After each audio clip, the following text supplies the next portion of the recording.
to RevXP Presents. This is our new monthly vlog series where I'm going to be interviewing some of the biggest industry stakeholders on the cutting edge of the gaming and esports scene. My name is Chris Mann, the SVP of RevXP, the gaming and esports division of Revolution, a fully integrated global marketing agency. Today, for January 2022, I have the incredible opportunity to talk to my good friend and one of the entrepreneurs, pioneers, OGs of the gaming and esports industry, Mr. Skyler Johnson. For those of you watching out there, Skyler is the founder of Envy and former pro Call of Duty player. He's also the former chief creative officer of G Fuel, as well as the current co-founder of Control, which is an exciting new meal replacement in the category. I'm here. I've got his little birthday cake. He hooked me up with a little sample. I can't wait to try that. And also the founder of Paper Crowns, which is the best-in-class creative studio in the gaming and esports space. So, Skyler, welcome. What's up, man? I gotta live up to that expectation. You set me up big with this one. Appreciate you having me. First episode. This is a big one, and kind of looking forward to see where the series goes. I think you're gonna grow with this, and I'm excited to see who follows me. So, of course, who follows you? You've got more followers than anyone I know, man. So it's all good. Who's gonna follow me? What kind of clout am I gonna get after this? But listen, before we jump into all of it, what are you playing? I see the PS5. I see the PC hookup. What are you playing right now? So I always have this trend where I get into sports games during sports seasons. So like, for example, I'll be like, oh, I'm not going to buy Madden this year. And then I'll get in Madden. But I'm always playing COD. I play that pretty much on like a kind of like a burner account. Just so like none of my friends will hop on and try to go like too serious or too hard. So I've just been pub stomping on that. And then NBA 2K, Madden. And I've been trying to get into a little bit of Assassin's Creed, some of the older ones, actually. Yeah, that's currently I'd probably say maybe 4 to 6 hours a week currently only, unfortunately. So that's still a good amount, but we're working on trying to get that to 10 to 12 this year.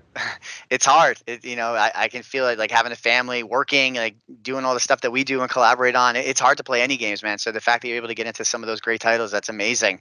Yeah. So let's jump in because people are out there watching. We want to engage with them and make sure that they understand the gaming and esports space. A lot of marketers, of course, are new to this space. Even those that have been in the space for a while, we want to just really focus on how we can help them, and that's what this series is really designed for. So, what should brands know about entering gaming? And if you could build on that question with also tell us some really cool projects that you and your team is working on and how you currently support brands. Right. I think the evolution of that question could have been answered so differently, maybe 5, 10, maybe 15 years ago even. Gaming used to be viewed as this 8-bit, everything has to be 8-bit, everything is this purely digital form of, hey, I need to represent gaming from a standpoint of old school, like Pac-Man, Atari, and everything had that same look and feel to it. And it's weird now in the marketing realm of gaming, people are starting to wake up, hey, these are actually real people. And they're not just these people that are in the mom's basement, classic Cheeto finger story. So now it's one of those things about being authentic. I think authenticity and finding someone on your team, such as yourself, that actually understands the space, knows how to communicate to any of potential customers, any of community members. That's the biggest thing I would say is authenticity over being corporate. I think that's a hard thing for some brands that have strict brand guidelines or strict rules to follow. But sometimes in this gaming space, you need to navigate differently and definitely quickly and efficient. So, and then in terms of fun things where I'm in, you've hooked it up with some really cool ones. Got a chance to do some Chipotle work with you. Built a candy brand actually recently called the Truman Factory. And that was from packaging to the ideation of pretty much the reimagining the whole brand. We had a chance to work with Shopify. We brought them into the gaming and esports realm. They came out with a team called Rebellion. So they're full-fledged organization, kind of looking to, I would say, make a big splash this year. Working with another one. Actually, I'm not even allowed to say much of it, but kind of the UFC hit us up recently in the past, I'd probably say 2 weeks. And we're actually working on something pretty big for them that they're going to roll out on Twitch, I would say by March 15th-ish. So kind of looking forward to that. There's so many brands that we have kind of under the realm right now. I think 46 clients we looked at this morning, currently open. So trying to get some of those closed. But hopefully I can send you across some of those. That's amazing. Yeah, of course, we've collaborated before on projects for Chipotle and the Halo program. And I think that, one of the things that you talked about is just for brands to understand that gamers aren't that stigma, that stereotype of like sitting in the basement playing games with the sticky thing, the sticky Red Cheeto Bull, fingers. or Yeah. you got your energy drink and you got your Cheetos in one hand, and like that's not like what gamers are right nowadays. Like we know. And we tell our brand partners this all the time. Like gamers are tech forward, they're innovators, they're influencers, both on a micro and macro level. In your friends group to people like Tim the Tap Man. On a very high macro level, and gamers are trend savvy, driving culture forward. And if you think about gaming, it's not just about people watching people play games on Twitch or YouTube. It's about that in real life experience. It's about how, fashion, music, movies, and this convergence of gaming culture. Gaming culture is cool. You hear nerd culture is cool. Gaming culture is cool.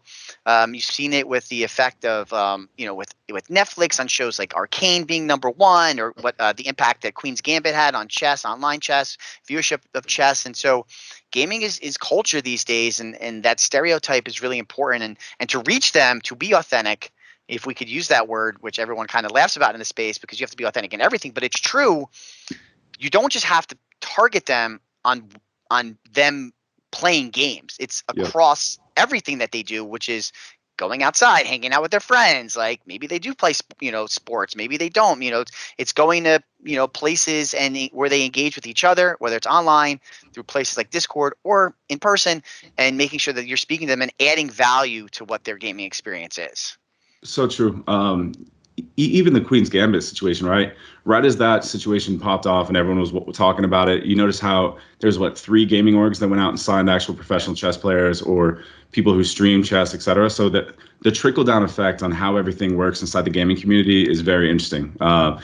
From having like 100 Thieves on a Super Bowl commercial, right? It's starting to get to that point now where people are taking this thing very serious. And before it was like, hey, I just need to be involved, but I don't know how. So the authentic word to me is overused, but I mean authentic in your core messaging, and not just, hey, I'm trying to hit a new realm of customers, right? Because that there's that too. There's, hey, how do we look like we care? Let's come in the space real quick, make an impact. They don't really care, and then kind of fall off of the course of like a year, right? A lot of brands have come and gone in that regard, and then others have capitalized on that success, stuck around, and became, this is our niche, and now prominently probably a bigger portion of their company than they thought it would be. So yeah, no, it's opportunity. If you come in, you do it right, you add value to the experience, you do cool stuff, the community is going to react positively. And I think that's what we've proven, when our work together, our work on brands like Chipotle, others that I've worked on in the past prior to my time at REV, that, doing good stuff and adding value will be successful for brands. So last question, because we want to keep this short, make it nice and snackable for those of everyone watching out there. As we look to the future, what are some exciting innovations that you're looking forward to?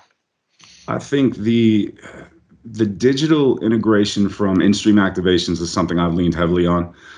It's so weird. You see QR codes. They were a big thing, and then they went away. And I don't even know if they were a big thing. They were a thing, and then they went away. And now over the past year, they've started to kind of make that comeback a little bit. I think in-stream activations are big. You're seeing it even on TV. You can find out what shoes like an athlete is wearing during a basketball game. I think that's going to be one of the bigger things. Kind of seeing this crypto development. What does that look like? Not from just an NFT standpoint, but from functionality, purpose. How can that utility be used? How can it be trusted at the same time? I think that's going to be super exciting. And then also collaborations. I think I've seen so many collaborations over the past year and a half, 2 years that I never thought would happen, but it's good to see them existing in this world. And I think those collaborations are only going to get better, more fun. It's exciting time to not only be in this community, but also just kind of get to watch it as a fan. So. Yeah, that's great. I agree. And, you hear so much about crypto, NFTs, the metaverse. That's like the big thing right now, that the word, the metaverse. And, we have some experience doing that at Revolution with Chipotle, through Fortnite, through platforms like Roblox, other really exciting things we're working on. But I love these in-stream activation opportunities, these integrations. We did something like, I think really just tip of the iceberg on what we did with Halo and Chipotle, like created that in-stream. We essentially created a dynamic banner ad where it had a call to action on what the program was. Yep. And, it ran the entire time on stream. I think that's just the start of the amazing opportunities that we are going to be able to work on together to add more value for brands on how it's not just a spot and dot on the stream, but there's a call to action. There's, scan this QR code, get this, do that. Like, Yeah. I think the sky's the limit as we work together on the creative side to figure out how do we bring these programs to life that then really like engage consumers on that one-to-one experience, which is why we're in this space and continue to innovate, man. So that's something I'm looking forward to working on immensely. I agree. I think even like fan-controlled football, like that whole league, that's a crazy situation that I never thought would be a thing 5 years ago, right? Kind of looking at a lot of the ways that these companies are starting to expand and build inside that metaverse, for example, is very exciting because there's endless opportunities. It's like recreating themselves all together in this different metaverse.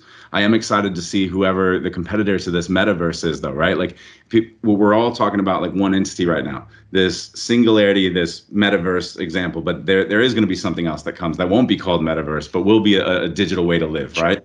That's kind of what I'm excited for as well. Who's going to step up and kind of challenge that early adopter, Which gamers are obviously early adapters, as we hit on earlier. So that's it. Thank you guys for tuning in to RevXP Presents. This is our new vlog series. You'll get these on a monthly basis. I am thrilled to have had the opportunity to talk to Skyler.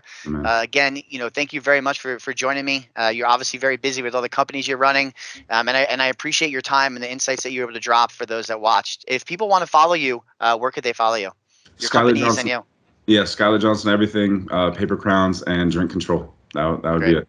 And I appreciate you so much, man. Everything you're doing, as well as Revolution, top class, man. Thank you, Skyler. Everybody, take care. Go play some games, have some fun, and we'll see you in February. Take care, everybody.